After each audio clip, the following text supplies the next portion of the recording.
second time now that the Jets have a top player fall to them in the draft. Sit there and be patient. This kid's a great kid, man, and he is a great football player. I would say he's like the defensive answer to Odell Beckham Jr. Now, he won't touch the ball nearly as much, obviously. But he's a big hitter. He's smart. He's athletic. He's everything that you want in a safety. You probably would like him to be maybe think Earl Thomas. That's how I would put him. All right. And by all accounts, everyone had this kid as maybe even the best player in the draft. Right. A lot of people thought maybe that the Chicago Bears wanted him. But the Bears did a hell of a job keeping the whole thing under wraps that they wanted Trubisky. Now, they had to trade up one spot. Why? Because other teams were trying to trade with San Francisco and give that novice GM out there, San Francisco, what's his name?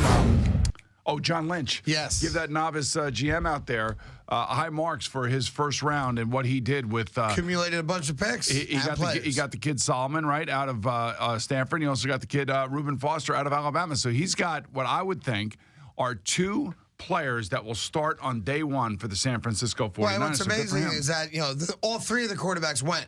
Yes. Kansas City takes Mahomes. So to me, they were a team that was trying to probably get to number 2. That's my gut.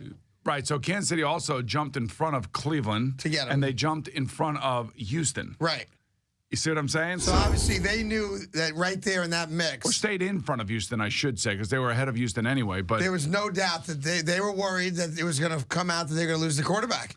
And you remember we sat here a couple days ago with Patrick Mahomes, and he basically did say something about Kansas City. And I told him off the air, I said, that would be a good spot for you because you wouldn't be asked to start right away. Yep. You would be with a tremendous coach. Yep.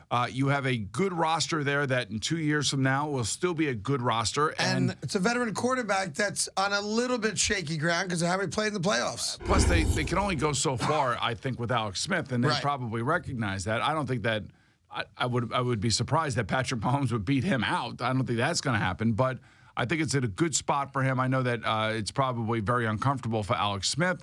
And I'm sure that it's also pretty uncomfortable for Mike Glennon these days in Chicago. It has to be because they just gave him a whole boatload of money, made him the franchise quarterback, and then went out of their way to go get his replacement. So if you're Glennon, you're livid today. But like anything else, compete, go beat you. You should beat the kid, you would think, for the job. But the New York Jets got a great player. The New York Giants get a tight end. Not the tight end many people thought they would take, but they get a tight end. But boom. Well, today will be great because there'll be multiple picks. But by the way, I know where you're going to go because we always end up having to tend or trend negative for some reason in sports talk radio.